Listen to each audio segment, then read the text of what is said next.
আমি আর আবু দারদা রাদিয়াল্লাহু তাআলা আনহু দুজন দামেস্কের একটা মসজিদে বসে আছি। দামেস্কের একটা মসজিদে বসে আছে। বসে থাকা অবস্থায় একজন ব্যক্তি এসে আমাদেরকে সালাম দিলেন মসজিদের মধ্যে। এসে বলছেন, আবু দারদা। জি বলেন। আমি মদিনাতুর রাসূল সাল্লাল্লাহু আলাইহি সাল্লাম, আমি মদিনা থেকে আসছি। আমি জানি না আমি দিনাজপুরে মানুষকে বোঝাতে পারবো কিনা যে কোথায় মদিনা আর কোথায় দামেস্ক, কোন দেশ থেকে কোন দেশ, কত দূর থেকে কত দূর, বুঝতে পেরেছেন কি? কোথায় মদিনা আর কোথায় দামেস্ক। তিনি এসে বলছেন, ও আবু দারদা রাদিয়াল্লাহু তাআলা আনহু, আপনার কাছে আমি আসলাম মুহাম্মদ সাল্লাল্লাহু আলাইহি সাল্লামের শহর মদিনা থেকে। তিনি বলেন, আচ্ছা বলেন। আমি আপনার কাছে আসলাম শুধুমাত্র একটা হাদিস শোনার জন্য। আমি শুনেছি আপনি নাকি মুহাম্মদ সাল্লাল্লাহু আলাইহি সাল্লামের কাছ থেকে হাদিস শুনেছেন, সেটাকে বয়ান করেন। আল্লাহি, আল্লাহর কসম, আমার দ্বিতীয় জন্য কোন একটা রাস্তা ইখতিয়ার করে আল্লাহ সুবহানাহু ওয়া তাআলা তার সেই রাস্তাটা ধরে জান্নাতের পথে চালিয়ে দেন, অর্থাৎ জান্নাতে যাওয়ার রাস্তা সহজ করে দেন। শুধু তাই নয়, যেই ব্যক্তি ইলমকে তালাশ করতে আসে, দ্বীন ইসলামকে শিখতে আসে, যে আমরা একই মাজলিসে বসে কত শত হাদিস শুনি, আমরা মাদ্রাসায় পড়ি, মাদ্রাসায় শিক্ষা গ্রহণ করি, অথচ আমাদের মধ্যে ইলমের উপরে যে ভালোবাসা ভেতর থেকে, এই ভালোবাসা নাই। আজকে গার্জিয়ানের উদ্দেশ্য কি? আমার ছেলেকে কারি বানাবো, তার কোরআনের কারি। শুনেন, এইটা হচ্ছে ইলমের অহংকার। রাসূল সাল্লাল্লাহু আলাইহি ওয়াসাল্লাম বলছেন, যার মধ্যে অহংকার থাকবে সে জান্নাতে যাবে না, তার জান্নাতে যাওয়া খুব কষ্টকর হয়ে যাবে। কি দিয়ে বুঝাবো আপনাকে আমি? ইলম অর্জন করার সাথে সাথে আপনার ভেতরে ইলমের যে অরিজিনাল ভালোবাসা, সেটা আপনার মধ্যে আসলো। কেমন? মক্কার বুকে একজন মানুষ ছিল, তিনি এত জ্ঞানী, এত বিচক্ষণ, এত শিক্ষিত, এত ব্যক্তি, যাকে দূর দূরান্তের মানুষ তার কাছে মাসাইলের জন্য আসতো। আরে আমি ইসলামের মাসলা মাসাইল বলছি না, পারিবারিক জীবনে, মানে ব্যক্তিগত জীবনে এত ভালো মানুষ মক্কার বুকে, তিনি খুব নামকরা শিক্ষিত মানুষ, সবাই তার কাছে আসতো। এলাকাবাসী তার নাম দিয়েছিল আবুল হাকাম, যার নাম ছিল আবুল হাকাম, জ্ঞানীদের পিতা। তিনি ছিলেন জ্ঞানীদের পিতা। এত বেশি ইলম তার ছিল, এত বেশি জ্ঞান তার ছিল, কিন্তু তার মধ্যে শুধু ইসলামটা ছিল না। তাই রাসূল সাল্লাল্লাহু আলাইহি ওয়াসাল্লাম তার নাম দিয়েছেন আবু জাহাল, অর্থাৎ কি? মূর্খের পিতা। কিন্তু মানুষ মনে করে এটাই তার নাম না, এটা তার যে অজ্ঞতার কারণে রাসূল সাল্লাল্লাহু আলাইহি ওয়াসাল্লাম নিজে নাম দিয়েছেন আবু জাহাল। অথচ মানুষ কি বলতো? জ্ঞানীদের পিতা। আর তিনি বললেন মূর্খের বাপ, একথা বললেন। তার নাম ছিল আমর ইবনে হিসাম। চিন্তা করতে পেরেছেন আপনি? জ্ঞান মানুষকে কত উন্নততর জায়গায় নিয়ে যায়। কোন জ্ঞান? ইসলামিক জ্ঞান। আর যার ইসলামিক জ্ঞান নেই, সে পিএইচডি কেন, থিসিস কেন, পৃথিবীর সর্বোচ্চ স্টাডি যদি সে করে, আমাদের চোখে, ইসলামের চোখে সে ব্যক্তি হচ্ছে জাহেল, সে ব্যক্তি হচ্ছে মূর্খ।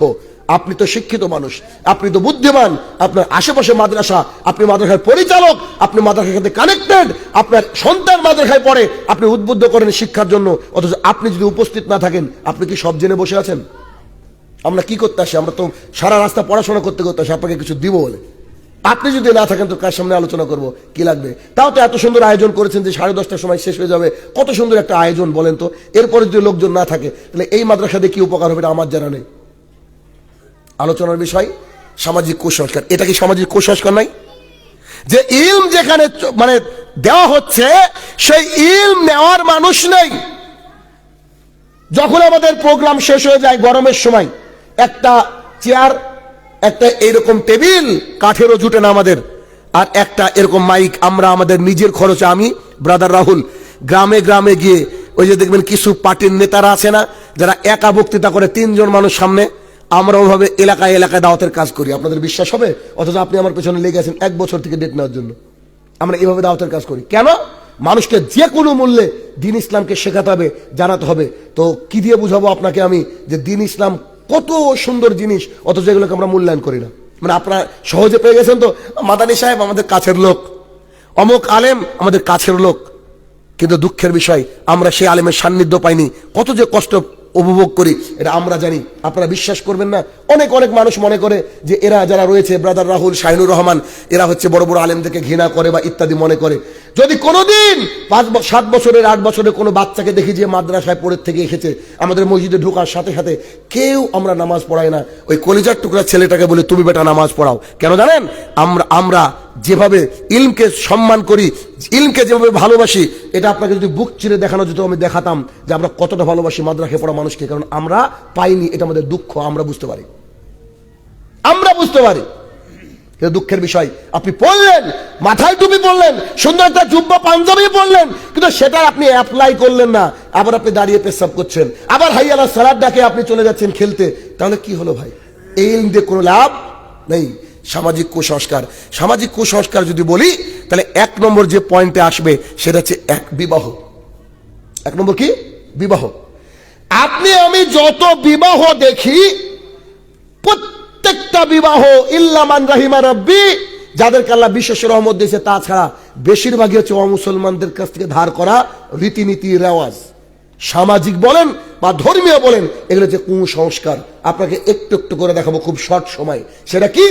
বিবাহের যত রীতি আপনি আমি সমাজে প্রচলন করে রেখেছি, প্রায় প্রত্যেকটা রীতি হচ্ছে কুসংস্কারাচ্ছন্ন। এটা ইসলামের সাথে কোনো সম্পর্ক নাই। অথচ ওই আলেম ওলামারাই এই বিবাহ শাদীতে যায়, বিবাহ পড়ায়, কোনোদিন কথা বলে না। যতদিন না আলেম ওলামারা প্রতিবাদ করবে, অতদিন সমাজ আরো বেশি কুসংস্কারাচ্ছন্ন হবে, অর্থাৎ সমাজ একেবারে ঢেকে যাবে। সাথে সাথে প্রতিবাদ করতে হবে, দেখা মাত্র প্রতিবাদ করতে হবে। অন্যায় দেখা মাত্র যদি প্রতিবাদ না করেন, তাহলে কিন্তু আমাদের কোনো কাজ হবে না। আপনাকে আমি আশ্চর্য একটা হাদিস শোনাবো। জি, আশ্চর্য হাদিস, বিবাহতে একটু পরে আসছি। আশ্চর্য হাদিসটা আপনাকে একটু শোনাই। আমি আশাবাদী এই হাদিস হয়তো আপনি শুনেছেন কিনা। আপনাকে দেখেন, সাহাবায়ে কেরাম কোনো অন্যায় দেখলে কতটা তৎপর থাকতেন। জি, শাহিনুর রহমান চেষ্টা করে এরকম তৎপর হওয়া। আপনাকে একটু একটা দৃশ্য আমি দেখাচ্ছি। এটা হচ্ছে মুসলিম শরীফের হাদিস, কিতাবুল জুমার মধ্যে পাবেন। কাব ইবনে উজরা রাদিয়াল্লাহু তাআলা আনহু বলেন, কাব ইবনে উজরা রাদিয়াল্লাহু তাআলা আনহু বলেন, আমি এক মসজিদে গেলাম, এক শহরে গেলাম। সেই শহরে গিয়ে, কুফা, শহরের নাম কুফা, কুফাতে গিয়ে আমি সালাত আদায় করব। তো যে মসজিদে আমি প্রবেশ করলাম, সেই মসজিদে খুতবা দিচ্ছিলেন আব্দুর রহমান ইবনু উম্মে হাকাম। কাব ইবনে উজরা রাদিয়াল্লাহু তাআলা আনহু গেলেন কুফাতে। গিয়ে তিনি মসজিদে ঢুকবেন সালাত আদায় করার জন্য, জুমা দিলেন যে আব্দুর রহমান ইবনে উম্মে হাকাম তিনি খুতবা দিচ্ছেন। 1 মিনিট একটু পরিচয় দিই। ইনি কে? মুয়াবিয়া রাদিয়াল্লাহু তাআলা আনহু, যিনি খলিফা, যিনি প্রেসিডেন্ট, যিনি শাসক, যিনি মুসলমানদের প্রাণ, যিনি এমপি এমএলএ প্রধানমন্ত্রীর চেয়ে বড় মানুষ, তার নিয়োজিত নিজের আত্মীয় যিনি খুতবা দিচ্ছেন। কত বড় মানুষ! তার বিরুদ্ধে একটা কথা বললে আপনার কল্লা থাকবে না। আপনার এলাকার সবচেয়ে কোটিপতি লোকের যদি কোনো ভাই কোনোদিন খুতবা দিতে উঠে হাফ শার্ট পরে, তার প্রতিবাদ করতে পারবেন?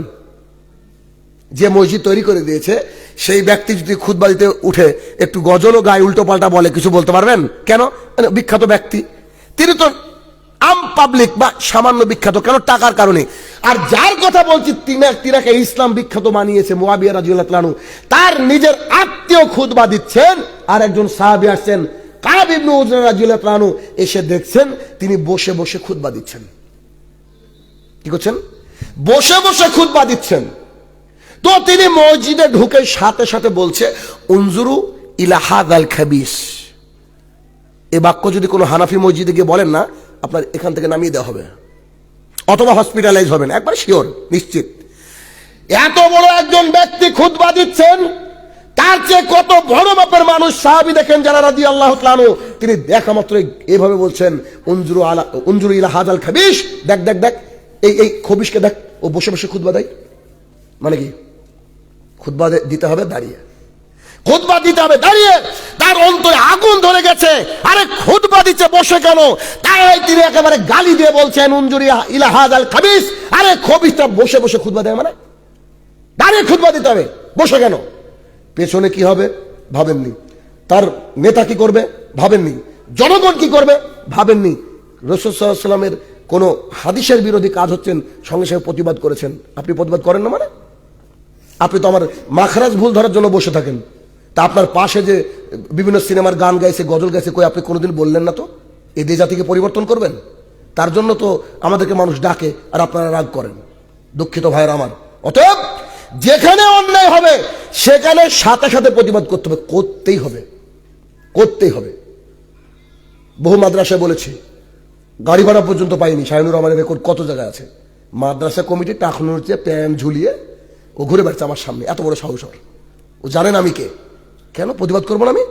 আপনি ইলম বিতরণ করছেন আর আপনার মধ্যে ওই ইলম নাই, তো এ দিয়ে কি সমাজ পরিবর্তন হবে? মানে একটু দেখেন তো, একটা লোক মদের বোতল নিয়ে হাতে আসছে, এসে বলছে ইদ্রিস শোনো তুমি খবরদার বিড়ি খাইও না গো, খারাপ জিনিস। হ্যাঁ, চলবে এটা? কি বুঝেননি কথা? আমাকে নিজে পরিপূর্ণতা আনতে হবে কি হবে না? আর চেষ্টা তো করতে হবে নাকি? আসেন একটু দেখি বিবাহ। 1 মিনিট। বিবাহ যখন রেডি হয়ে যায়, কুসংস্কার দেখেন, বিবাহ যখন রেডি হয়ে যায় তখন বিবাহ রেডি হওয়ার জন্য ছেলে আর মেয়েকে দেখার জন্য বাড়িতে একটা লিস্ট তৈরি হয়। লিস্ট তৈরি হওয়ার সময় ছেলে যায়, ছেলের বন্ধু যায়, ছেলের আত্মীয় স্বজন সবাই গিয়ে এরকম করে চেয়ারে বসে, মেয়েটা এখানে বসে এবং সবাই মিলে দেখে। আসে না নাই?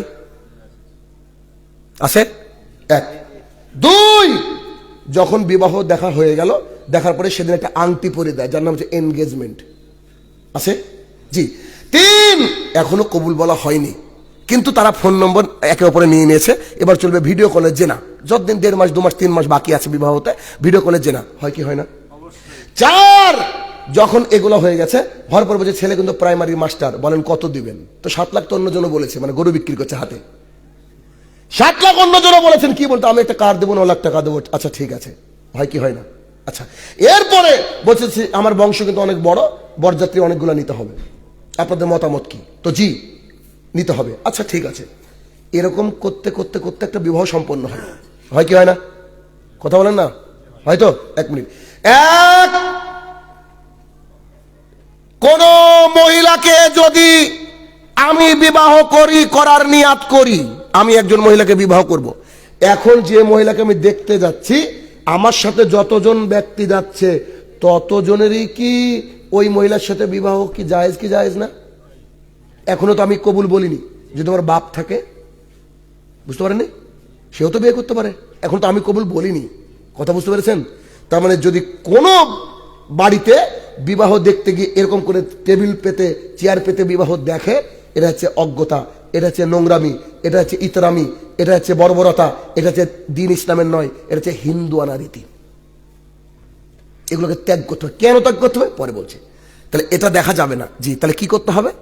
রাসূল সাল্লাল্লাহু আলাইহি সাল্লামকে জনৈক সাহাবী বলছেন আমি বিয়ে করতে চাই একজন আনসারী মহিলাকে। তো তিনি বলছেন তুমি কি তাকে দেখেছো? তো না, আল্লাহ রাসূল সাল্লাল্লাহু আলাইহি ওয়াসাল্লাম দেখিনি। তুমি যাও দেখে নাও।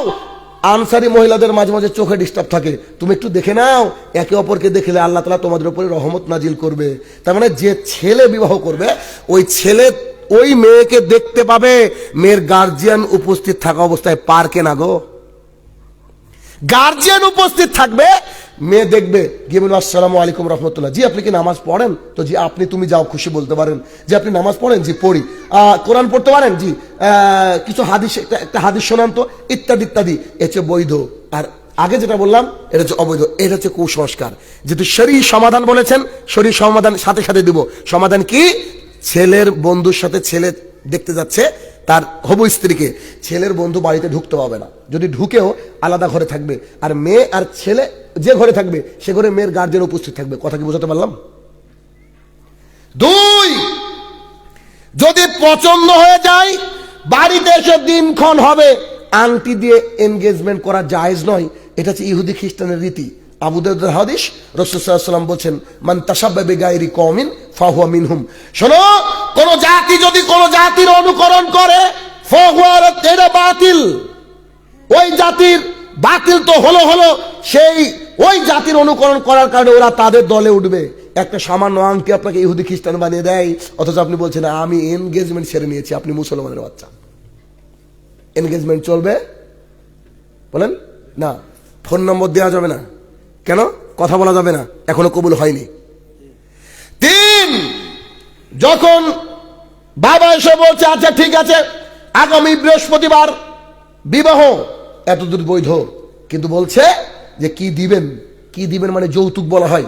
যৌতুক বুঝেন কিনা? যৌতুক কি একটু আপনাকে দেখাচ্ছি। কত নিকৃষ্ট আমাদের জাতি যে অন্য কোনো জাতি থেকে ধার করতে হয় গো। সুবহানাল্লাহ, চিন্তা করেন কত নিকৃষ্ট আমাদের জাতি হয়ে গেছে। এক মিনিট। আর্য আর অনার্য বলে জাতি ছিল, যারা ইতিহাস পড়েছেন তারা জানেন। আর্যরা হচ্ছে কি বলেন তো? উন্নত জাতি। আর অনার্যরা হচ্ছে নিচু জাতি। তো আর্যদের সাথে নিজের বেটির মানে মেয়ের বিয়ে বিবাহ দেওয়ার জন্য অনার্যরা বলতো কত টাকা লাগবে বলেন, কত টাকা লাগবে? তো যত টাকা লাগবে অত টাকা দিয়ে আর্যর ঘরে বিয়ে দিত। কেন? ওই ঘরে ভালো থাকবে, খাবে, পড়বে। তো ওই ধান্দায় ওরা করতো কি, অনেক বিবাহ করতো, অনেক বিবাহ করতো। তো অনেক বিবাহ করতো, খোঁজ খবর নিত না। কেন? তারা গর্ব করে বলতো আমার মেয়েকে বিয়ে দিচ্ছি আর্যর ঘরে। তো ওইখান থেকে চালু হয়েছিল যৌতুক প্রথা। আর মুসলমানের বাচ্চা, তুমি নাকি বলছো যে 8 লাখ টাকা নিব, 10 লাখ টাকা নিব। শোনো, তুমি যদি বলো যে আমি যৌতুক নিব, তো তুমি ভিক্ষা করে খাবা, আমি শুরু করবো। পকেটে টাকা নাই, আমার গাড়িতে থেকে টাকা দিয়ে তোমাকে আজকে আমি শুরু করবো। কে আসো বলো যৌতুক নিবা, আমি ভিক্ষা দিয়ে শুরু করবো ইনশাল্লাহ তোমার সাথে। যৌতুক ভিন্ন ধর্মের প্রথা, এটা জায়েজ নয়। 4, যে ব্যক্তি অপরের উপরে জুলুম করে খায় ওর নাম হচ্ছে জুলুমবাজ। 70 বছর বয়স হলো, সারা জীবনে 30 জন লোককে বাড়িতে ডেকে খাওয়ালো না, সে আবার 130 জন ডিজিটাল ভিখারিকে খাওয়াচ্ছে। ডিজিটাল ভিখারিকে খাওয়াচ্ছে না? এটা কি এমনি খাওয়াচ্ছে নাকি চাপে পড়ে? সামাজিক কুসংস্কার। আমার কথা বিশ্বাস হবে না, মতিউর রহমান মাদানী হাফেজাহুল্লাহ, তাকে একবার জিজ্ঞাসা করে নিন, তার বক্তৃতা আছে বরযাত্রী খানা খাওয়া হারাম। আমি যখন এই কথা বাড়িতে বলেছি, আমার নিজের আত্মীয় বলেছে তোমার সাথে আর সম্পর্ক থাকলো না। আমি আলহামদুলিল্লাহ, আল্লাহ আমাকে হেফাজত করেছে, কিছু করার নেই। যেদিন থেকে শুনেছি, যেদিন থেকে বুঝেছি, যেদিন থেকে আমি আর কোনোদিন বরযাত্রী যাইনি। কথা বোঝাতে পেরেছি আপনাদেরকে? তাহলে বরযাত্রী খাওয়া যাবে না এরকম। আচ্ছা, এগুলো হচ্ছে সামাজিক কুসংস্কার, আপনাকে দেখাচ্ছি।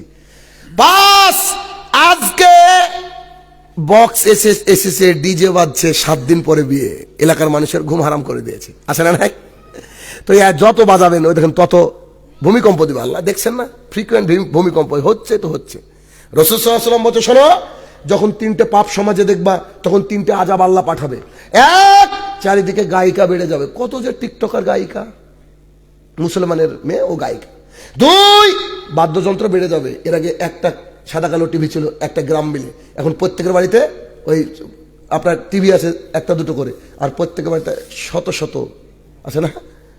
মানে যদি একটা গ্রাম দেখেন তো হাজার হাজার এই মোবাইল পাবেন। এক বাড়িতে 7টা 8টা 10টা পর্যন্ত আছে না নাই? আছে। তাহলে এগুলো কি? রাসূল সাল্লাল্লাহু আলাইহি ওয়াসাল্লাম বলছে এগুলো বেড়ে যাবে। 3, নেশাদার দ্রব্য পান করা বেড়ে যাবে, মানুষ তোয়াক্কা করবে না। পান, বিড়ি, জর্দা, গুল, সিগারেট, হেরোইন, গাঁজা, এগুলো কি বেড়েছে? সব বেড়েছে। এগুলো যখন বেড়েছে, আল্লাহ তাআলার তরফ থেকে 3টে গজব আসবে। 1, ভূমিকম্প। কিছুদিন আগে ঢাকায় বারবার করে ভূমিকম্প হলো। 2, মানুষের চেহারা বিকৃতি হবে। ফেসবুকে যারা আছেন তারা জানেন, অনেক মানুষ এখন জন্ম হচ্ছে কেমন চেহারা, মানে একটা নাক, একটা চোখ, এরকম দেখেন কি দেখেন না? বয়স বুড়ো তাই মনে হচ্ছে।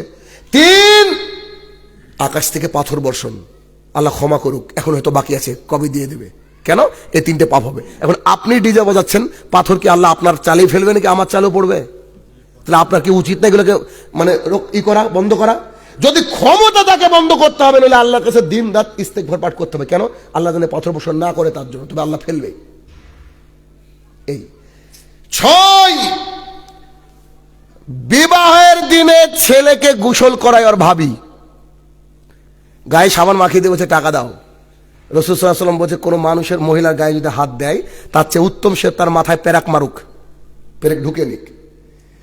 একেবারে হারাম, না জায়েজ। আমার ভাবি আমাকে গোসল করে দিচ্ছে, অর্ধেক সাবান মাখিয়ে শীতের দিনে কাঁপছে, আর বলছি যে এখন টাকা দাও, শুরুতে জেনা, এগুলো জায়েজ নয়। আমি আপনাকে যত কিছু বললাম, এর মধ্যে আরো কিছু ঢোকানোর মধ্যে থুবড়ো বুঝেন কিনা? থুবড়ো যে সামনে থালা রেখে মানে সবাইকে টাকা পয়সা দেয় আর কি। এখন আবার পেটিএম এর ওই যে দিচ্ছে সিম্বল, মানে আসেন পে করেন, জি কেকও করেন, নানান কিছু। এগুলো তো আছে। আরেকটা জাহালাত, আরেকটা আমাদের সমাজের মধ্যে বিবাহ কেন্দ্রিক, সেটা কি? এরকম ছোট্ট একটা স্টেজের আয়োজন করা হয়, আর পেছনে লেখা থাকে অমুকের সাথে অমুকের বিবাহ, আর ওইখানে মহিলারা থাকে, আর তার পাশে তার 17টা বান্ধবী একই পোশাক, মানে বোঝা যায় না যে আজকের দুলহান কে। এরকম বোঝা যায় না। সবাই তখন জেনা করছে। কেন? চোখের জেনা চোখ দিয়ে দেখা, অন্তর জেনা অন্তর দিয়ে কল্পনা করা, হাতের জেনা হাত দিয়ে স্পর্শ করা, আর ওই দিকে ধাবিত হচ্ছে পায়ের জেনা। এগুলো আছে না নাই? আছে না নাই? সব আছে ভাইয়ের আমার। এই যে বিবাহতে যদি জেনা হয়, বিবাহতে যদি এত পাপ হয়, শরীয়ত মোতাবেক যদি বিবাহ না হয়, তো সেইখান থেকে যে প্রোডাকশন আসবে দুনিয়াতে, অর্থাৎ যে সন্তান তৈরি হবে, সে কি ভালো হবে বলছেন? ফ্যাক্টরি খারাপ, আইসক্রিমের ছাঁচটার মধ্যে নোংরা পানি, যতই আপনি সুন্দর সুন্দর দুধ ঢালেন না কেন, যা ঢালেন না কেন, আইসক্রিম তো গন্ধা হবে, খারাপ তো হবে ভাইরা। অর্থাৎ এগুলা থেকে বাঁচতে হবে। 1 মিনিট, শরীয়তি বিবাহ কি স্যার? শরীয়তি বিবাহ 1 মিনিটের মধ্যে বলে দিচ্ছি। দেখেন, ছেলে যাবে মেয়ের বাড়িতে দেখতে, জি মেয়ের বাবা উপস্থিত আছে, দেখে চলে আসলো, আব্বু মেয়েকে পছন্দ হয়েছে। এবার এ বাড়ি থেকে বলবে, জি আমার মেয়েকে পছন্দ হয়েছে, আমার ছেলে নাকি পছন্দ হয়েছে, আগামী বৃহস্পতিবার, সোমবার, আগামী রোববার বিয়ে। ঠিক আছে, এবার বিয়েতে যাওয়ার সময় ছেলে যাবে, তার সাথে 2-1 জন যেতে পারে, বরযাত্রী যাবে না, 2-1 জন সাক্ষী হিসেবে যেতে পারে। এবার গিয়েছে, নগদ মোহরানা, ওই বাড়িতে কোনো আয়োজন হবে না। 2-5 জন 10 জনের জন্য আয়োজন করলে এটা আলাদা কথা। এবার বলছে এই যে নগদ মোহরানা 5001 টাকা, জি চলবে। 5001 টাকা নিয়ে মেয়ের বাবা তার মেয়ের সাথে এত টাকা দেন মোহরে, তিনি তোমাকে স্ত্রী হিসেবে কবুল করেছে, তুমি কি তাকে স্বামী হিসেবে কবুল করছো বা স্ত্রী হিসেবে কবুল করছো? তখন ও বলবে যে কাবিল তু বা কবুল, এতটুকু একবার বলে যথেষ্ট, 3 বার পরে দিয়েছে, বিবাহ শেষ। এখন খুতবা হবে, খুতবার পরে এবার যদি খেতে যায় তো থাকেন, অসুবিধা নেই, 2-4 জন 5 জন মানুষ, বিবাহ শেষ। এখন বোরকা পরিয়ে তাকে বাড়িতে নিয়ে আসবেন। বাড়িতে নিয়ে এসে ছেলের বাবার বাড়িতে এবার হবে অলিমার দাওয়াত, জবাই করেন তাও জায়েজ। কথা বুঝতে পেরেছেন? তার মানে গোটা পৃথিবীর মানুষকে দাওয়াত দিয়ে খাওয়ানো এখন জায়েজ, অলিমার দাওয়াত। এমনকি আপনি যাবেন অলিমার দাওয়াত খাওয়াচ্ছে সুন্নাহ, কিন্তু সেখানে আবার টেবিল বসেন না যে কে কি দিল। এখন একটা গরিব মানুষকে নিমন্ত্রণ করেছে, ও বেচারা ইনকাম করতে পারে না, টোটো চালায়, ও টেনশনে আছে যে আল্লাহ ওই বাড়িতে যেতে হবে। একটু বলি, এবার যখন মেয়েকে সাজতে হবে, সাজুক, অসুবিধা নাই, বোরকা পরুক। মেয়েকে যখন নিয়ে যেয়ে রাখছে, মেয়েকে নিয়ে যেয়ে রাখার পর মেয়ে এবার পোশাক খুললো, ছেলে পোশাক খুললো, সুন্দর করে দুজন অজু করলো, বাসরাত সাজান, অসুবিধা নেই। 1 2, যেখান থেকে ইসলামকে শেখানো হয়, যেখান থেকে ইসলামের আওয়াজকে পৌঁছে দেওয়া হয়, এই ইসলামের জায়গা হচ্ছে এখন মাদ্রাসা। মাদ্রাসা কিনা? এই মাদ্রাসায় দেখা যায় বহু মাদ্রাসা আপনার জমিনে আছে, আপনার দিনাজপুরের মাটিতে আছে, যারা 11 বছরের উপরে মহিলাদেরকে তুলে স্টেজে তুলে তারা বক্তৃতা করা। 1 2, আরে বক্তৃতা তো করাচ্ছে সাথে আবার কিছু নাচও চলছে, যেটাকে ইংরেজিতে ডান্স বলা হয়। কথোপকথনও চলছে, আর দর্শক একবারে ফেল ফেল করে তাকিয়ে দেখছে। এরকমের আওয়াজটাও সংরক্ষণ থাকবে, আওরাত মহিলাদের আওয়াজটা সংরক্ষণ থাকবে। যে সাবালিকা হয়নি, যার বয়স 5 বছর 6 বছর, তার কথা বলতে আসেনি, যার বয়স একটু বেশি তাদেরকে বলছি। বিশ্বাস করেন, এই আমি আপনার দিনাজপুরের মাটিতে বহু মাদ্রাসা দেখেছি, অথচ বড় বড় ওলেমায় দিন বসে থাকে। আমি বুঝতে পারি না, শয়তান কি অন্তরে মোহর মেরে দেয় নাকি চোখে মোহর মেরে দেয়? চোখের জেনা চোখ দিয়ে দেখা, অন্তরের জেনা অন্তর দিয়ে কল্পনা করা। 1 মিনিট, আর একটু ভয়ঙ্কর কথা শোনায়। 1 মিনিট। রাসূল সাল্লাল্লাহু আলাইহি ওয়াসাল্লাম তার নিজের একজন স্ত্রীকে নিয়ে, পূর্ণিমার রাত, সুন্দর চাঁদ ঝকঝক করছে, আলো পরিষ্কার, হেঁটে যাচ্ছেন। সাহাবায়ে কেরামের সাথে দেখা হতেই বলছে, আসসালামু আলাইকুম ওয়া রাহমাতুল্লাহ, এই তোমরা কেমন আছো গো? জি আল্লাহ রাসূল সাল্লাল্লাহু আলাইহি ওয়াসাল্লাম ভালো আছি। কে হাঁটছে? পৃথিবীর সবচেয়ে ভালো মানুষ, সিলেক্টেড বাই আল্লাহ সুবহানাহু ওয়া তাআলা, নবীদের সর্দার, মাসুম, জান্নাতের ফিতে কাটনেওয়ালা মানুষ মুহাম্মদ সাল্লাল্লাহু আলাইহি সাল্লাম। তার সাথে কে? তার স্ত্রী, আমাদের মা। রাসূল সাল্লাল্লাহু আলাইহি সাল্লামের সঙ্গে অন্য কেউ থাকতে পারে কি? কথা বলেন। রাসূল সাল্লাল্লাহু আলাইহি সাল্লামের সাথে কি অন্য কেউ থাকতে পারে? তো পারে না।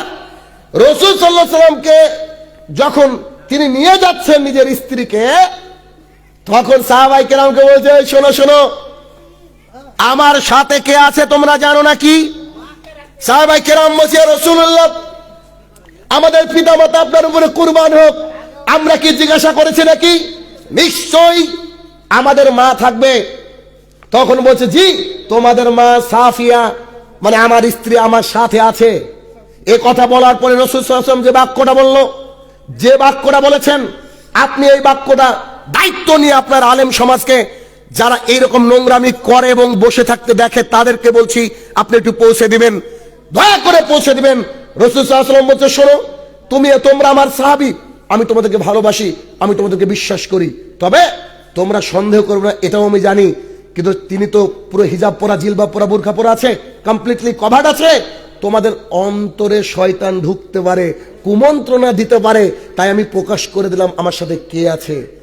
রাসূল সাল্লাল্লাহু আলাইহি সাল্লাম তার সাহাবীদের সাথে কথা হচ্ছে, যারা রাদিয়াল্লাহু তাআলা আনহু, যারা আল্লাহ রাসূলের সাল্লাল্লাহু আলাইহি ওয়াসাল্লামের পরিবারের জন্য জীবন দেওয়ার জন্য প্রস্তুত, তারা কি রাসূল সাল্লাল্লাহু আলাইহি ওয়াসাল্লামের ব্যাপারে খারাপ সন্দেহ করতে পারে? তারপরে রাসূল সাল্লাল্লাহু আলাইহি ওয়াসাল্লাম ক্লিয়ার করে দিলেন, আর তুমি 17 বছরের মেয়েকে স্টেজে তুলে নাচিয়ে বলছো যে আমি অমুক মাদ্রাসা চালাই, ছি ছি ছি, একটু লজ্জা লাগে না? আবার বলছে যে না না, এটুকু বাৎসরিক ভাবে মানুষের সামনে পেশ না করলে নাকি ওই করা হয় না, মাদ্রাসায় ছাত্র পাবে না, এরকম মাদ্রাসা আমার হলে বন্ধ করে দিতাম। বুঝতে পারেননি? প্রোডাক্ট দেখাচ্ছি আমি, প্রোডাক্ট দেখিয়ে আমি বিক্রি করব? হ্যাঁ, আপনি যত মহিলাদেরকে ঢেকে রাখবেন তত আপনার মাদ্রাসায় বারাকা আসবে, আসবে ইনশাল্লাহ। আপনি চেষ্টা করে দেখেন না, চেষ্টা করে দেখেন, চেষ্টা না করে স্টেজের উপরে আর নানান রকমের গজল, এখন গানের সুরে নানান প্রকারের গজল এখন এই স্টেজের বুকে চালানো হচ্ছে, সেগুলো আবার ভিডিও করে ফেসবুকে ছাড়া হচ্ছে, সোশ্যাল মিডিয়ায় ছাড়া হচ্ছে, আর পেছনে লেখা আছে ঐতিহাসিক মাহফিল, ঐতিহাসিক জলসা, অমুক বড় বড় মাদ্রাসার নাম। সত্যি খুব কষ্ট হয় যখন এই জাহালাতকে দেখি। আলহামদুলিল্লাহ, আমার জানা মতো এই মাদ্রাসা এখন পর্যন্ত এরকম বোধহয় এক্সপোজ করা হয়নি, বড় মহিলাদেরকে করা হয়েছে কি? যদি করা হয়ে থাকে তারও বিরোধিতা আমি শাহিনুর রহমান করবো। কেন? যেখানে বাতিল সেখানে আমি বিরোধিতা করব। অতএব জাতির সামনে মহিলারা কথা বলতে পারবে না, কথা বলবে পুরুষ। ছেলেদেরকে আগুন তৈরি করেছেন, আগুন মানে আরবি বলে, ইংরেজি বলে, হিন্দি বলে, উর্দু বলে, ওকে আপনি পেশ করেন না, ওকে আপনি পেশ করেন। মাদ্রাসার পোস্টারেও যদি কোনো নারী থাকে তাতেও তো আমার খারাপ লাগে। থাকবে কেন?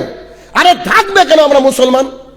নারী মানে ঢেকে রাখার বস্তু। কে বলছেন? মোহাম্মদ সাল্লাল্লাহু আলাইহি সাল্লাম বলছে, শোনো, তোমরা সাবধান থাকিও, বনী ইসরাঈলের যুগে ফিতনা শুরু হয়েছিল নারী দিয়ে। পৃথিবীর বুকে সবচেয়ে বড় ফিতনা হচ্ছে টাকা, আর অন্যতম হচ্ছে নারী। আবু হুরায়রা রাদিয়াল্লাহু তাআলা আনহু বলেন, রাসূল সাল্লাল্লাহু আলাইহি সাল্লাম বলেছেন, গোটা দুনিয়াটা সম্পদ, তার মধ্যে অন্যতম দামি সম্পদের নাম হচ্ছে আলমারাতু সালেহা, নেককার বউ। নেককার বউ মানে যে বউকে কেউ দেখেনি, যে বউকে সবাই যদি দেখেও তো বোরকা পরে দেখেছে, তার জন্য মাথা নিচু করে নিয়েছে, যার আওয়াজ পাড়ায় মানুষ শুনেনি, সে হচ্ছে আলমারাতু সালেহা। আপনার কি ইচ্ছা হয় না যে আপনার স্ত্রীটা আলমারাতু সালেহা হোক? ইচ্ছা হওয়া উচিত তো, ইচ্ছা হয় না কেন? তাহলে আপনি কাপুরুষ আছেন, আপনি কাপুরুষ আছেন। অতএব আপনি এই সিদ্ধান্তকে চেঞ্জ করেন। 2 নম্বর পয়েন্ট কি বললাম? যে এই যে মাদ্রাসায় যে বেহাপনা চলছে বর্তমান সময়, এই বেহাপনা যে কোনো মূল্যে মানে বন্ধ করতে হবে। আচ্ছা, আপনাদেরকে বলি কেন বন্ধ করতে হবে জানেন? কারণ টুপিওয়ালা দাড়িওয়ালারা যদি কোনো একটা কাজ করে, তো এই কাজটা দলিল হয়ে যায় পরবর্তী সময়।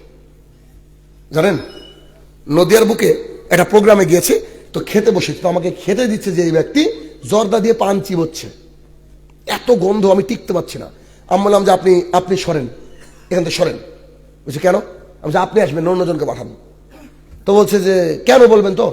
আমি বলছি আপনি কথা বললে তো মেজাজ খারাপ হচ্ছে আমার, আপনার মুখ দিয়ে গন্ধ বেরোচ্ছে, জর্দা খান কেন? ওটা হারাম জানেন না? এখান থেকে একটু দূরে সরে গিয়ে কি বসে জানেন? আমি এমন একটা হুজুরকে চিনি যে হুজুর দিন রাত জর্দা খেতেন। তিনি বক্তৃতা করার সময় তার মুখের জর্দার ওইগুলো মানে থুতু ওই দিকে চলে যেত, পাবলিক বরকত মনে করত। ইনি কি করে মারা গিয়েছে জানেন? আমি বললাম আচ্ছা। বলছে সালাম, নামাজে সালাম ফিরেছে, আসসালামু আলাইকুম, এদিকে সালাম ফেরানোর আগে মারা গেছেন। তাহলে মাশাআল্লাহ, নামাজের মধ্যে মারা গেলে জান্নাত, দেখান তো দলিল। তো আপনার ক্ষেত্রে তর্ক করে লাভ নেই। কথা বুঝতে পেরেছেন? চিন্তা করেন, হুজুররা যা করে সেটা কি হয়ে যায়? দলিল হয়ে যায়। এজন্য অমুক মাদ্রাসায় নাচাচ্ছে, আমরাও নাচাবো, খবরদার, এখান থেকে কি করতে হবে? দূরে সরে আসতে হবে। 3 নম্বর বর্তমান সময়ের অন্যতম জাহালাত, তা হচ্ছে মানুষ একেবারে ঘরে ঘরে মাদ্রাসা প্রতিষ্ঠার চেষ্টা করছে, ঘরে ঘরে মসজিদ প্রতিষ্ঠার চেষ্টা করছে, ঘরে ঘরে ইলমি মার্কাজ প্রতিষ্ঠার এলাকায় চেষ্টা করছে। কিন্তু মাদ্রাসা দান করার সময়, মসজিদে দান করার সময়, মসজিদ তৈরি করার সময় তাদের কত আবেগের শেষ নাই, ঠিক না? কত আবেগ, একেবারে জান প্রাণ দিয়ে ঘোষণা করছে আমি মসজিদ তৈরি করবো, তাতে জীবন যায় যাক, মাদ্রাসা তৈরি করবো, জীবন যায় যাক। খোঁজ নিয়ে দেখেন, ও জীবনে ফজরে আসে না, আসে না? নাই, ও জীবনে ফজরে আসে না, কিন্তু দান দিবে কোটি টাকা। নিজের জীবন দিয়ে দিবে আল্লাহর দিন প্রতিষ্ঠার জন্য। এটা কোন দিন প্রতিষ্ঠা ভাই? তোমার আধার কার্ডই নাই, তুমি পাসপোর্টের চিন্তা করো, বুঝলেন? যদি সলাতে না থাকে বাকি কিছু কাজে লাগবে কি? আমি বলিনি, বলেছে কে? আনাস ইবনে মালিক রাদিয়াল্লাহু তাআলা আনহু বলেন, রাসূল সাল্লাল্লাহু আলাইহি সাল্লাম বলেছেন, কিয়ামতের মাঠে সর্বপ্রথম হিসাব নেবে সলাতের। যার সলাত টিকলো অন্যান্য আমল টিকলো, যার সলাত নাই তার অন্যান্য আমলও বাতিল। তার মানে হজ কাজে লাগবে না, মসজিদ করা কাজে লাগবে না, আপনার মাদ্রাসা করা কাজে লাগবে না, ইলম অর্জন করা কাজে লাগবে না, যদি খাতাই না খুলতে পারেন। এই খাতা খোলার নাম হচ্ছে সলাত। আল্লাহ যারা 82 বার বলেছেন আকিমুস সালাহ। শুনে রাখেন, আল্লাহ তাআলার জমিনে মসজিদের অভাব নাই, কিন্তু মুসল্লির অভাব চরম লেভেলের। এই দুনিয়াতে আল্লাহ তাআলার সর্বপ্রথম যে যিনি মানে ইবাদত হিসেবে দুনিয়াতে পাঠিয়েছেন তার নাম হচ্ছে নামাজ। আর এই নামাজটা হচ্ছে পৃথিবীর সবচেয়ে অবহেলিত একটা মানে ইবাদত। সবচেয়ে অবহেলিত ইবাদতের নাম হচ্ছে সালাত। প্রমাণ নেবেন? শাহিনুর রহমানের সাথে যাওয়া লাগবে না, যে কোনো মসজিদে ফজরে চলে যাবেন। যেই আলেম সালাতের উপরে বই লিখেছে, কত নানান রকম বই লিখেছে, তার বাড়ির পাশে একদিন সালাত আদায় করে দেখেন তো আছে কিনা ফজরে। আমাদের তো বহুত দলিল আছে, আমরা তো দেখেছি বহু বড় বড় আলেম। আমার সাক্ষী আছে আমার ভাইটা যে ড্রাইভারি করে। আমি সাধারণত কোথাও থাকি না, প্রোগ্রাম করে বাড়ি চলে যাই নদিয়ার বুকে। হ্যাঁ, 24 পরগনার ওখানে আমরা বক্তৃতা করলাম। আমার আগে উনি বক্তৃতা করে ঘুমিয়ে গেলেন, আমি প্রধান বক্তা ছিলাম। বক্তৃতা করলাম, বক্তৃতা করার পরে শুয়ে পড়লাম। শুয়ে পড়ার পর ফজরের সময় আমরা উঠলাম 2 ভাই, 3 জন একসাথে সালাত আদায় করবো। আমাদের গাড়ি ছিল, আমরা অন্য জায়গায় প্রোগ্রামে যাবো, তো যেতে দেয়নি তারা। তারপরে আমরা যখন বেরিয়ে আসবো তখন হুজুরকে বলছি উঠেন সালাত আদায় করেন। উঠলই না, উঠলই না নামাজের জন্য। একেবারে তাজ্জব হয়ে গেলাম। তখন আমরা সালাতকে শেষ করে অপেক্ষা করছিলাম সূর্য উঠবে, আমরা বেরিয়ে যাব। এমতো অবস্থায় সূর্য উঠবে, উঠে বলছে নামাজ পড়েছেন আপনারা? আমরা এখন সূর্য উঠবে, এখন কি করবেন? এটা আপনার দায়িত্ব। বলেন, সারা রাত জালসা করে কোনো কাজ আছে কি? বক্তৃতা করে কোনো কাজ আছে কি? একটু আগে বলেছে আপনাকে যে যেই ব্যক্তিকে আবুল হাকাম বলা হতো জ্ঞানীদের পিতা, সেই একটা বাক্যে আবু জাহেল হয়ে গেছে। তাহলে কি ওই যে হাদিসটা বলতে গিয়ে আবু হুরায়রা রাদিয়াল্লাহু আনহু 3 বার অজ্ঞান হয়ে গিয়েছিলেন, বুখারীর হাদিস কি আপনি জানেন না? উদ্বোধন কি দিয়ে হবে? জাহান্নাম উদ্বোধন হবে জালেম দিয়ে। আপনি কি দেখেননি যে আল্লাহ সুবহানাহু ওয়া তাআলা তাকে ডাক দিয়ে বলবে, তোমাকে আমি ইলম দিয়েছিলাম? জি নিশ্চিত আপনি আমাকে ইলম দিয়েছিলেন। তো তুমি সেই ইলম অনুযায়ী কাজ করেছিলা কি? জি আপনার কসম করে বলছি কাজ করেছি। তখন আল্লাহ সুবহানাহু ওয়া তাআলা বলবে তুমি মিথ্যুক। তাকে একেবারে টেনে হিচড়ে টানতে টানতে জাহান্নামে ফেলে দেওয়া হবে। অথচ তিনি আলেম। আমি অন্তত তাদেরকে আলেম মনে করি না। আমি আলেম কাকে মনে করি জানেন? যে আজকে একটা হাদিস জানলো, জানার পরে ওটার উপরে আমল করার চেষ্টা করলো, এর নাম হচ্ছে আলেম আমার কাছে। এটা আমার কাছে মানে যতটুকু ইলম আছে অতটুকু ইলম অনুযায়ী আপনি আমল করলেন, এর নাম হচ্ছে আলেম। কেমন দেখেন, উমর ইবনে খাত্তাব রাদিয়াল্লাহু তাআলা আনহু বলেন, রাসূল সাল্লাল্লাহু আলাইহি সাল্লাম বলেছেন, মুয়াজ্জিন যা বলছে তুমিও তাই বলো। আল্লাহু আকবার বলছে আল্লাহু আকবার বলো, হাইয়া আলাস সালাহ বলছে লা হাওলা ওয়ালা কুওয়াতা ইল্লা বিল্লাহ বলো। মুয়াজ্জিনের বলা শেষ, এরপরে তুমি দরুদ ইব্রাহিম পড়ো, এরপরে আল্লাহুম্মা রাব্বা হাযিহি দাওয়াতি তাম্মা সালাতিল কায়িমা, এই দোয়াটা পড়ো, তাহলে আমি তোমাকে জান্নাতে নিয়ে যাব, সাফায়াত করব। রাসূল সাল্লাল্লাহু আলাইহি ওয়াসাল্লাম বললেন, এই যে হাদিস আপনাকে পেশ করলাম না, আজকে এটা জানলেন, এর উপর আপনি আলেম হয়ে গেলেন। এখন এটার উপরে আপনার কাল থেকে আমল চলবে, এটা হচ্ছে আলেম। কথা বুঝতে পারছি? রাসূল সাল্লাল্লাহু আলাইহি সাল্লাম বলছেন, কোন ব্যক্তি যদি ফজরের পরে সাইয়্যিদুল ইস্তিগফার পাঠ করে, 1 মিনিট, সাইয়্যিদুল ইস্তিগফার কার কার মুখস্থ আছে হাত তোলেন তো। ছোট্ট 2 কলিজার টুকরা মাদ্রাসার মুখস্থ আছে ছেলের, আচ্ছা হাত নামান, মাশাআল্লাহ। তো দেখেন তাও বাচ্চাদের মুখস্থ আছে। এখন ওরা মুখস্থ করে রেখেছে, ওরা যদি না পড়ে কাজ দেবে কি? রাসূল সাল্লাল্লাহু আলাইহি ওয়াসাল্লাম যে কোনো ব্যক্তি যদি ফজরের পরে পড়ে সারা দিনের মধ্যে মরলে জান্নাত, আর কিছু লাগে কি? মাগরিবের পর পড়লে সারা রাতের মধ্যে মরলে জান্নাত। আচ্ছা, আবু হুরায়রার বিখ্যাত হাদিস রাদিয়াল্লাহু তাআলা আনহু, বিখ্যাত হাদিস কি? ওই যে ফরজ সালাতের পরে আয়াতুল কুরসি পাঠ করলে কোথায় যাবে? জান্নাতে যাবে। কিন্তু এই হাদিস কি করে রেখেছিল, এই কাহিনী বোধহয় আপনারা জানেন। এই হাদিস শিখিয়েছিল, এই আমলটা শিখিয়েছিল তাকে কে? ইবলিস, শয়তান শিখিয়েছিল যে ফরজ সালাতের পরে এটা পড়লে জান্নাতে যাওয়া যায়। কিন্তু শয়তানও জানতো, ইলম শয়তানের কাছে আছে, কিন্তু এই শয়তান কি আলেম? বুঝতে পারেননি? ওটার আলেম। কিন্তু আমার দৃষ্টিতে আমি কি বললাম, আপনি যতটুকু জানেন অতটুকুর উপর আমল করলে আপনি আলেম আমার দৃষ্টিতে। আপনি শাইখুল হাদিস, অথচ আপনার মসজিদের পাশে গিয়ে দেখা হয় যে আপনি নাকি সলাতি আদায় করেন না ঠিকঠাক। তাহলে এ দিয়ে কি সমাজ পরিবর্তন হবে? বলেন, এ দিয়ে কি সমাজ পরিবর্তন হবে? টাইম তো হয়ে গেছে নাকি, শেষ করে দিই নাকি? আচ্ছা, তো আমি আপনাদেরকে 3 নম্বর পয়েন্ট এটা বললাম। 4 নম্বর আরেকটা পয়েন্ট হচ্ছে আমাদের সমাজের যে জাহালাত, সেটা হচ্ছে কি, আমরা যখন ইনকাম করি, ইনকামের সময় এটা ভাবি না হোয়েদার ইট ইজ হারাম ওর হালাল, ভাবি এটা কি অজ্ঞতা নয়? অজ্ঞতা নয় কিনা? 1 মিনিট। কেমন? ধরেন আপনি এখান থেকে দৌড়াতে মুর্শিদাবাদ গেলেন, 5 দিন সময় লাগলো। আপনি শুনেছেন ওখানে গিয়ে হীরা পাওয়া যাবে, হীরা। মুর্শিদাবাদে গিয়ে দেখছেন যে সত্যি ওখানে হীরা নাই, নকল কিছু। কষ্ট হবে কি হবে না? কিন্তু মুর্শিদাবাদ থেকে আবার আপনি এখানে আসতে পারেন, 10 দিন লাগলো, আসতে পারেন। কোনো বিশেষ ক্ষতি হবে কি? বিশেষ ক্ষতি হবে না। কিন্তু যদি কিছু একটা পাওয়ার উদ্দেশ্যে মারা যান, ওখান থেকে রিটার্ন আসা যাবে? যাবে না। তো দুনিয়ার বুকে থেকে আপনাকে হালাল রুজি যদি না অর্জন করতে পারেন, কোটি কোটি টাকার মালিক হলেন, কিয়ামতের মাঠে গিয়ে দেখছেন আপনার সম্পদ 0। মুর্শিদাবাদ থেকে ফিরে আসা যায়, কিয়ামতের মাঠ থেকে ফিরে আসা যায় না। আনাস ইবনে মালিক রাদিয়াল্লাহু তাআলা আনহু বলেন, রাসূল সাল্লাল্লাহু আলাইহি সাল্লাম বলেছেন, কিয়ামতের মাঠে জাহান্নামের সর্বনিম্ন শাস্তিপ্রাপ্ত ব্যক্তিকে জিজ্ঞাসা করা হবে যে আপনাকে যদি দুনিয়ার সমান সম্পদ দেওয়া হয় কি করবেন? তো সে বলবে, এই সম্পদ দান করে হলেও জাহান্নামের আগুন থেকে বাঁচবো। অথচ কজন মানুষ মাদ্রাসায় দান করে, কজন মানুষ মসজিদে দান করে? ও দুনিয়াতে আসে, ওর হিসাব নাই। কিন্তু আখিরাতে গেলে বুঝতে পারবে যেখান থেকে রিটার্ন আসা যায় না। এই জন্য নুমান ইবনে বাশির রাদিয়াল্লাহু তাআলা আনহু বলেন, রাসূল সাল্লাল্লাহু আলাইহি সাল্লাম বলেছেন, হালাল সুস্পষ্ট, হারাম সুস্পষ্ট, মাঝে যা আছে এটা হচ্ছে সন্দেহ। যে সন্দেহ থেকে বেঁচে থাকলো সে তার দ্বীন ইসলাম এবং ইজ্জত আবরুকে হেফাজত করলো। অতএব রাসূল সাল্লাল্লাহু আলাইহি সাল্লাম সন্দেহ থেকে বেঁচে থাকার কথা বলেছেন। আবু হুরায়রা রাদিয়াল্লাহু তাআলা আনহু বলেন, রাসূল সাল্লাল্লাহু আলাইহি সাল্লাম বলেছেন, লা ইয়াদখুলুল জান্নাতা, ওই দেহ জান্নাতে যাবে না, গুদাবিল হারাম, যে দেহ হারাম খেয়ে গড়ে উঠেছে, ওই গোস্ত জান্নাতে যাবে না, যে গোস্ত হারাম খেয়ে গড়ে উঠেছে। অতএব জাহালাত যেগুলো রয়েছে সমাজে, এই জাহালাতের একটা অল্প পর্যায়ে আপনার সামনে পেশ করলাম। আমার টাইম শেষ মানে শেষ, কারণ আপনাদেরকে যেতে হবে, যেহেতু বাড়ি যাবেন। এই টাইমটা ছিল, আপনাদেরকে আমি এতটুকু বোঝাতে চাইলাম। তবে যেগুলো আপনাকে আমি বললাম, একটু কথাগুলোকে প্যাকেট করে দিই। এক, বিবাহে যতগুলো আছে, এই বিবাহের এই বিষয়গুলো আপনাদেরকে সিদ্ধহস্ত করতে হবে। পারবেন? বলেন ইনশাল্লাহ। আমি এক মসজিদে বসে বিবাহ পড়াচ্ছি, তো বিবাহ পড়াচ্ছি এমন তো অবস্থায় বলছি যে বরযাত্রী খানা যাবে না, বরযাত্রী খাওয়া যাবে না।